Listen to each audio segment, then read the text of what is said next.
Welcome back. You are listening to the home of forbidden romances.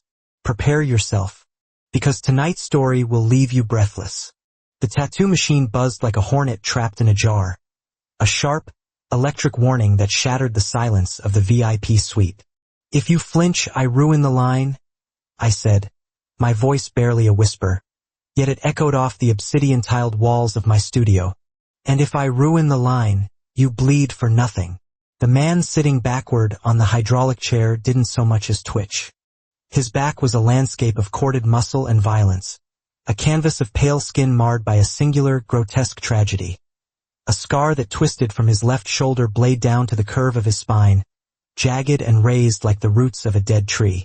It was an ugly thing, a hateful thing, and for the next 6 hours it was my job to bury it under ink. "I don't flinch, Julian," the man replied. His voice was a low rumble, a baritone frequency that vibrated through the floorboards and straight up the soles of my boots. My hand froze for a microsecond. The needle hovered millimeters above his skin. He hadn't given me a name when he booked the appointment. The confidentiality agreement was signed with a thumbprint and a corporate seal I didn't recognize. But that voice was a ghost I had spent 8 years trying to exorcise with cheap whiskey and the sterile sting of antiseptic. "You have a lot of nerve coming here," I hissed, pressing the foot pedal down. The needle drove into his flesh. "Inkmed blood."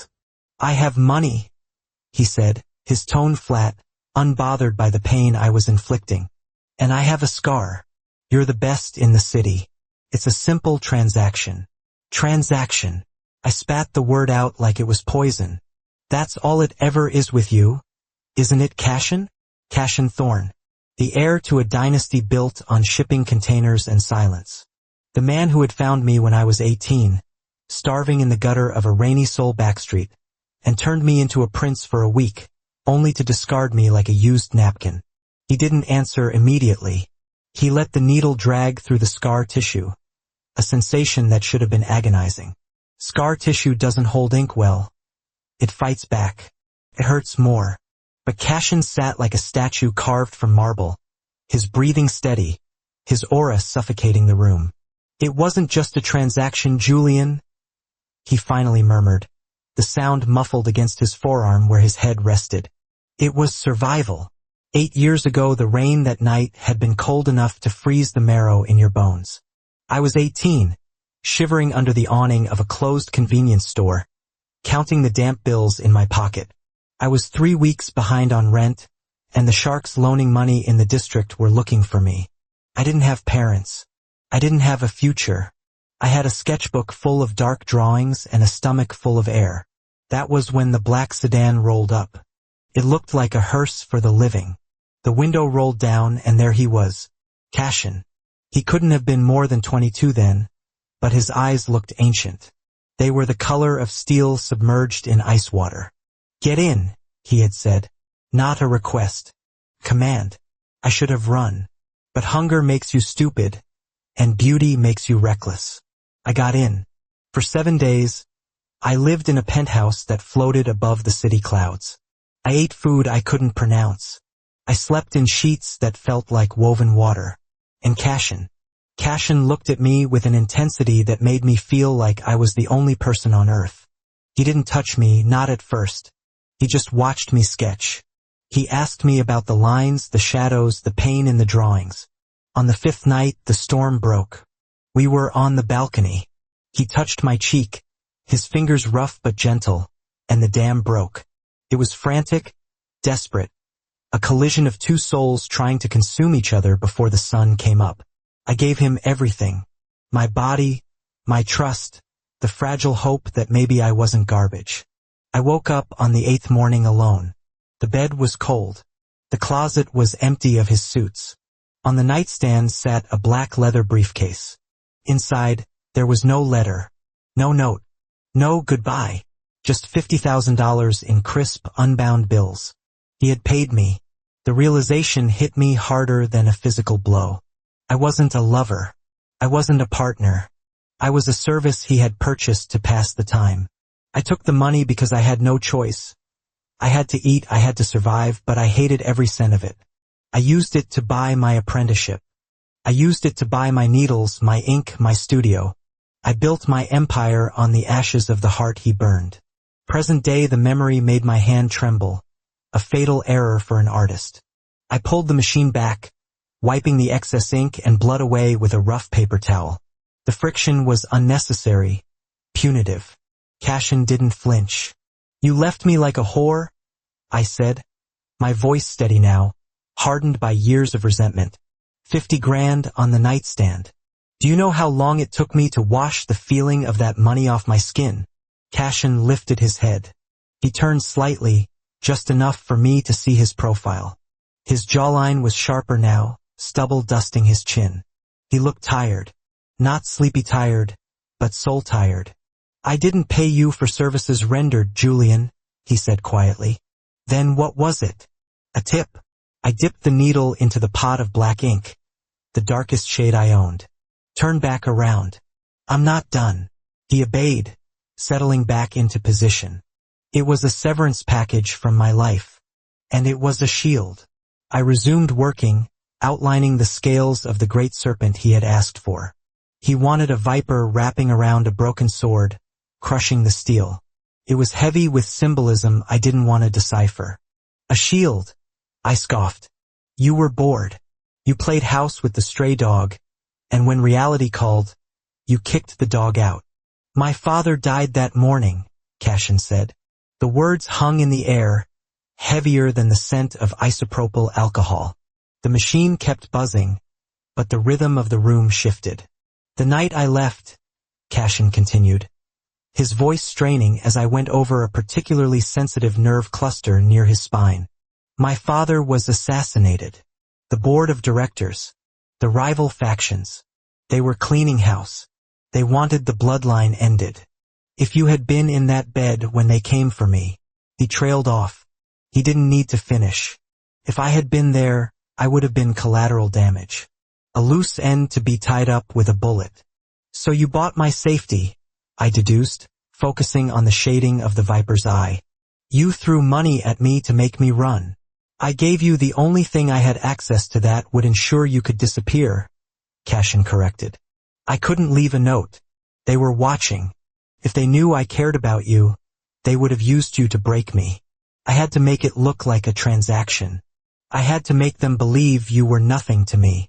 My heart hammered against my ribs. Logic fought against emotion. It made sense. In the cutthroat world of corporate syndicates, weaknesses were exploited. But 8 years? And the silence? I asked, wiping away a bead of blood that welled up on the dark line. 8 years, Cashin. You couldn't send a text? A signal? Look at the scar, Julian. I paused. I looked at the twisted flesh I was covering.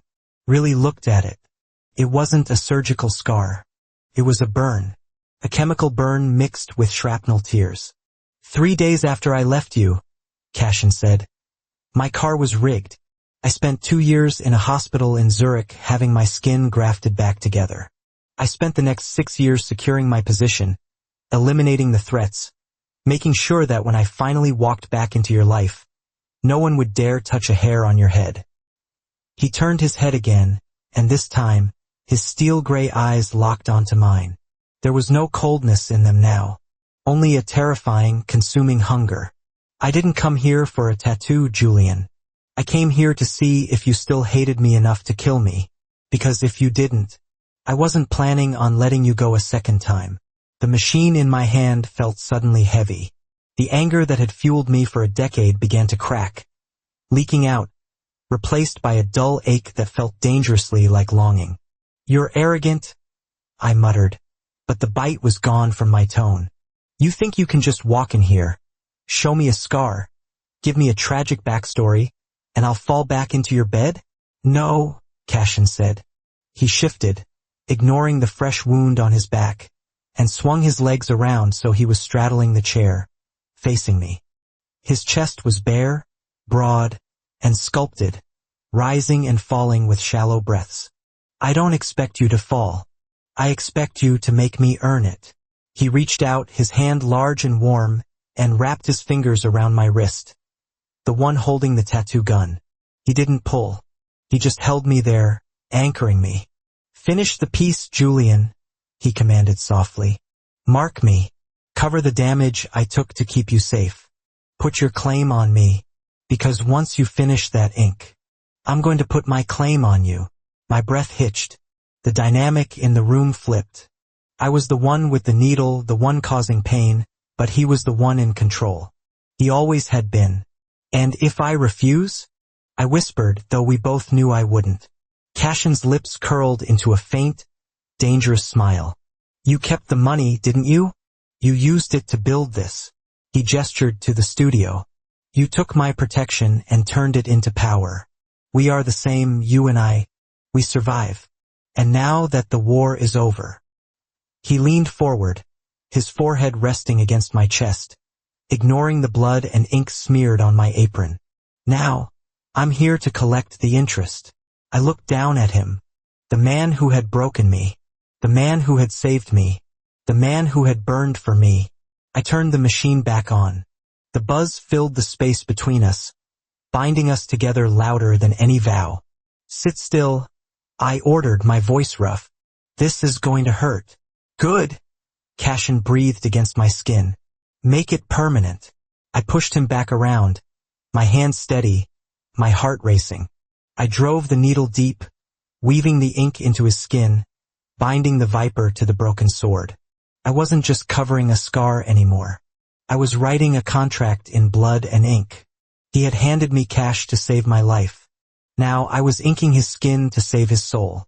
And when I was done, when the last drop of ink was wiped away and the bandage applied, I knew he wouldn't leave a briefcase this time. This time, the only thing leaving this room would be the two of us, together. And that is how the artist tamed the beast, not with kindness, but with pain that they both understood. If you enjoyed seeing Julian take control of the man who once owned him, destroy that like button. And tell me in the comments. Would you forgive a lover who abandoned you for 8 years to save your life? Or is the lie unforgivable?